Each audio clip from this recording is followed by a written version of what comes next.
Fable has always been a game that I have always felt that I have missed out on. Part of it was that I didn't own the original Xbox growing up, but another part was just me being stubborn. I say that because I have several close friends who adore the series, mainly the first two, not the third. I hear it's not that great. And every time it comes up, they say how good it is and that I should play it, even offering to let me borrow their copy. Even for the last 5 or so years, I've had system share with one of those friends, and he owns all of them, so I have had access to it, but just never did. I don't really have a reason for it either. I just found myself scrolling over it, think about it, and just go, nah, and go to another game. But finally, after I finished Chroma Squad, which I just did a review on, go check it out, it's in the description, I needed to find another game to stream and eventually review. And since most of those friends watch my streams, I thought it was the perfect time to play it, since they could watch someone experience one of their favorite games for the very first time. If you are new to my channel and my reviews, I consider them casual gamer reviews, because I consider myself just that, a casual. I get bored pretty quickly and tend to drop games just that fast. My goal is to beat the main story of a game, and whatever I want to accomplish on top of that will also go into the review. I judge the game on how much it makes me want to complete, and just the overall fun I have fun playing it. I'm not a critic, I'm not going to go off of story beats. Whatever hits my simple brain is what goes in the review, hoping that other people who just play games for fun will see what I think of it on first thought, will be like, hey, that sounds like something I could get into. In this review, I'll touch on Fable's story, and a little bit of the alignment system, exploration and its personality of the game, and its combat, and at the end, I'll finish off with some other notes, pros and cons, as well as my casual gamer rating, TM, of Fable. I do want to make note, though, that during my playthrough, and as well as writing this review, I do my best to give some slack to the game, because Fable Anniversary was released pretty much a decade ago, and that being a remake of a 2004 Xbox game, being almost 2 decades ago. Also need to say that I did not play the original Fable game, so I won't make comparisons of the two. Now, let's see if the hype that my friends gave this lives up to it, and let's hope that my review of it doesn't make them... I should be fine. You start off the game playing as child version of your no-name protagonist, learning how the basics of the game works. The main thing to take away is that there is an alignment system, but we will get to that in a second. After completing the tutorial of earning a birthday gift for your sister, your village is attacked, killing your dad, and your mom and sister are taken. What a birthday party. You, of course, are fine because you did what any protagonist would do, and you hid behind a totally solid fence. Can't be seen through that at all. But walking in the aftermath, you eventually meet an old hero by the name of Maze, who takes you into the Heroes Guild. You now spend your teenage years training to become a hero, where you take on quests to help the people of Albion and ultimately find your mother and sister, and to hopefully find who is responsible for your town's attack. Throughout the game, you'll have the guild, which acts as your base. This is where you accept your main and side quests that take place all throughout Albion. And you also have a place to upgrade your character, which is nice. Accepting some missions will lock others out. An example could be you are requested to defend merchants, but this will lock out the quest where you attack merchants as it takes place at the same time, and you have pretty much taken a side of the battle. This will also affect your alignment. And I hope you guys noticed my perfect segue that was totally not planned, written on script or anything, to talk about the alignment system this game provides. Almost every action you make in this game can affect your alignment being good or bad. Depending on how far you are in either alignment can also change how your hero looks and how NPCs will react to you as you walk around. I love the story in Fable, especially when it comes to the alignment system. I love that in almost every mission you get a crucial decision changing the mission's outcome as well as future story beats in the game. This will help making sure in future playthroughs you can have completely different outcomes and playstyles. Exploring Albion was a lot more enjoyable than expected before playing Fable. Despite being a game from almost 2 decades ago, the world building in this game is shocking. no matter where you travel to, you can tell where you are because of the details put into each city, town, forest, swamp, etc. Apart from maybe like a couple spots that just connect between two different areas, each area in the game looks different enough from the last. This helps to not feel lost as you travel through all of Albion, whether it be new lands or having to backtrack for side quests or collectibles. There is, of course, a fast travel system, thankfully. And even though I say that I am thankful Fable has a fast traveling system, as the map is pretty large and having to walk through it over and over would have grown tiresome. And thankfully you can teleport to your guild from anywhere, so as soon as you finish a mission, you can instantly travel back, accepting new quests, rather than finding a fast travel zone. I also thought the fast travel points were spread out enough to where you can travel to the general area you need to go, but would still have to travel on foot and go through some enemies and still get you to the destination in some forest or whatnot. It's weird to say that it was almost nice to have to travel on foot sometimes and explore, because you could find demon doors, a big door with a face on it that usually presents some kind of riddle or clue as to how to open it, inside being a range of loot that can give you a boost to your character or just something fun. There's also chests that you can open with silver keys that you can find throughout the game, but this is a feature I never got to doing and I was just kind of not interested in getting to that, so, During your vast explorations, you of course will get to interact with the many NPCs of this game, each having its own distinct personality that reflects the game and the lack of seriousness it wants to be. Most conversations made me laugh or just question what is even going on. Of course, in talking to these people, will also grant you a wide array of side quests. Some can be done right then and there, like choosing to bully someone or protect that person from a bully, and some could take time to finish, like make your character strong enough to pull a sword out of a stone, which I never succeeded in doing. The best part about this is you are really not very limited in what you can and can't do. If you want to attack some random on the street, you can. If you want to steal from a school, go for it. If you want 15 wives, who is it to stop you? Of course, doing these things can result in the guard attacking you, but the point is, for the most part, if you can think it, it can be done. Which, Fable doing that is awesome. The exploration part of this game was definitely the highlight for me playing Fable. I am someone that definitely likes to explore what I can in an RPG. Sometimes this can be a detriment to the game, as I said before, I do get bored if the substance doesn't keep providing.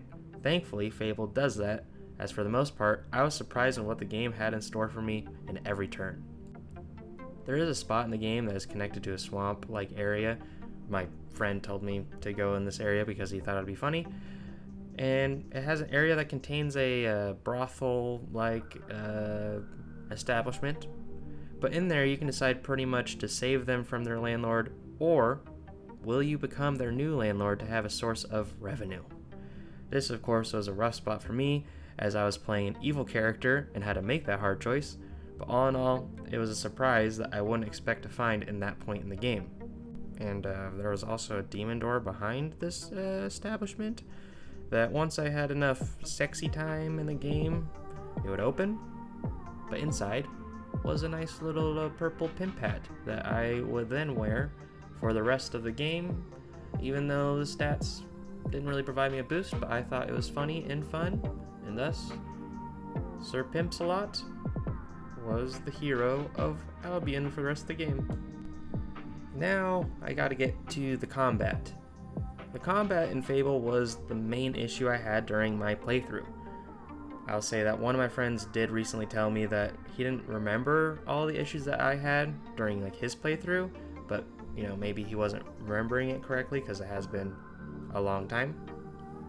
But I mainly wanted to state that as maybe my version was glitched in some way, I don't know. But anyway, I have to talk about what I played through, so let me just start explaining the combat first.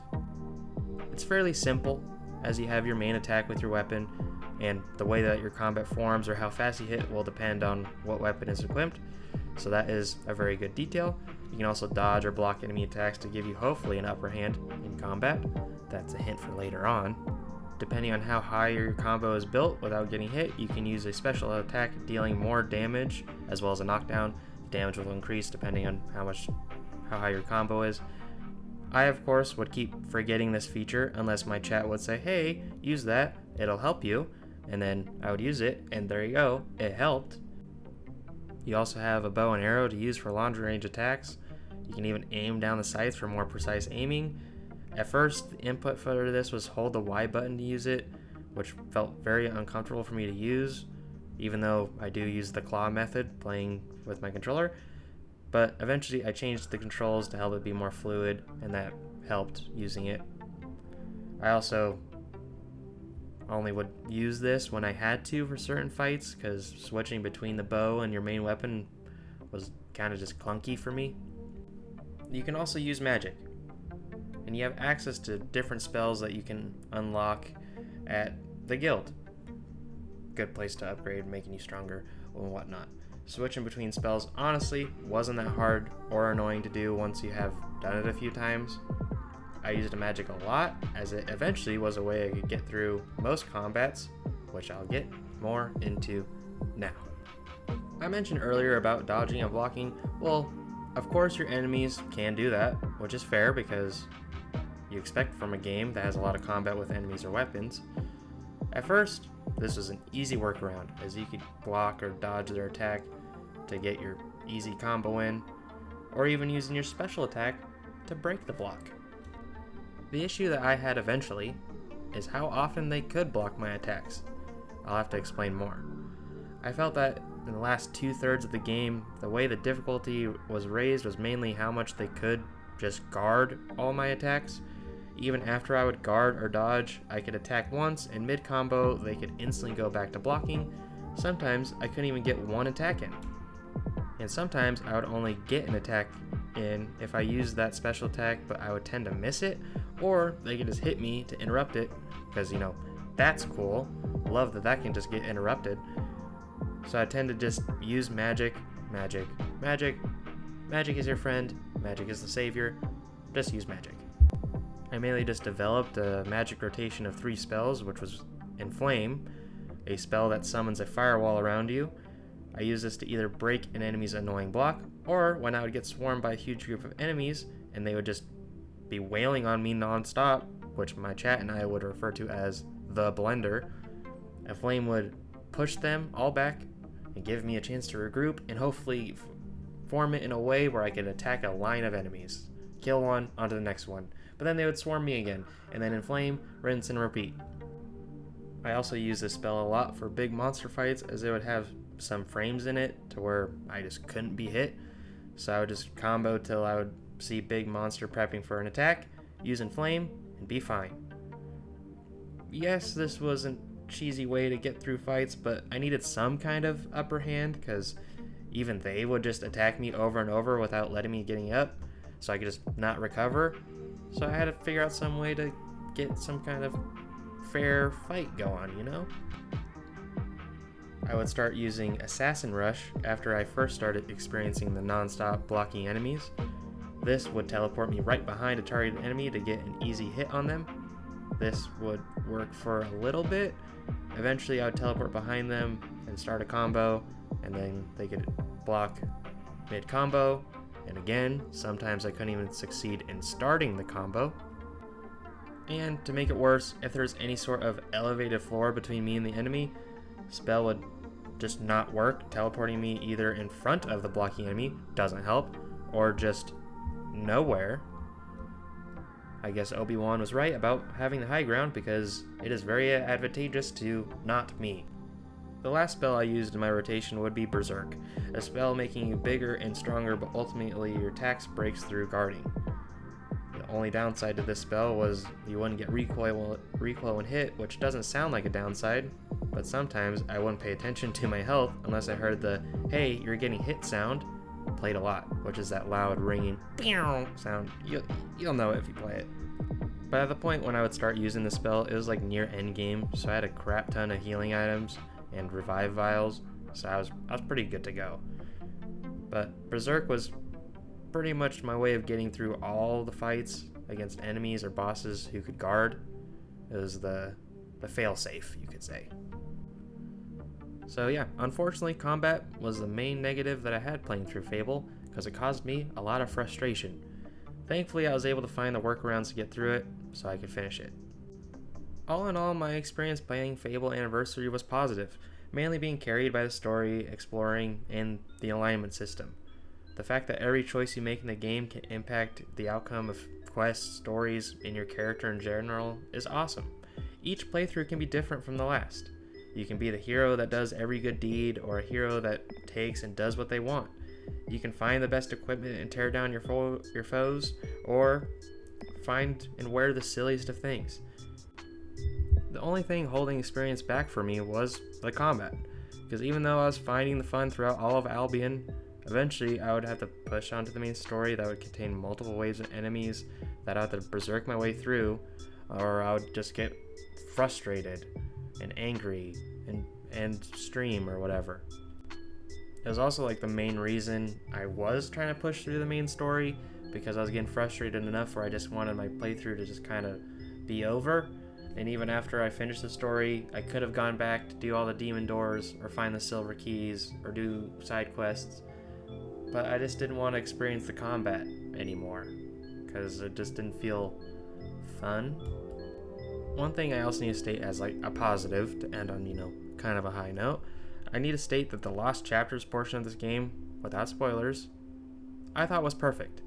I know it was released as like an extension back in the day, but I'll say this is how DLC should be done, because the main game has an ending. That if it's all that you've played, you should be satisfied with the product that it gives you. Lost Chapters adds enough to it that also has an ending expanding on the original ending that is beneficial to getting or playing through it, while also not being a requirement, which I feel is great and a good use of money. If you're adding on to an already finished game, I won't go on a DLC rant, but DLC should do this more often, or just release full games. With everything being said, taking everything into account, I will give Fable Anniversary a rating of 7.5 out of 10. If the combat was just a bit more polished, this could have easily been a 9 or higher. But for how much combat is in this game and how frustrating for me personally is why I'm rating it the way that I am. I will say I will eventually play Fable 2 and probably do a review on it on this channel. Hint, hint, subscribe, love me, thank you. To see how the game improves and changes. And pretty much all the friends that I've mentioned throughout this video, they say that it's better than the first one, so that is exciting. Anyways, I hope you all enjoyed the review. Why don't you come on into the comments and let's talk about how you felt or feel playing Fable. What do you personally rate it? With nostalgia or without nostalgia? I didn't have that, so I just rated it how I played it now, in 2023. Fun. And also, maybe you could like and subscribe to this channel, as I post these reviews and other edited videos, as well as the VODs from my Twitch channel, which, another plug-in. You can come follow that if you would like to see these playthroughs live, and we could talk during playthroughs, and you can judge me on my takes, or laugh at me when I get mad during combat like these, or laugh at me some more when I get confused during puzzles that should be easy. Yeah. Anyways, I hope y'all have a good day. Until next time.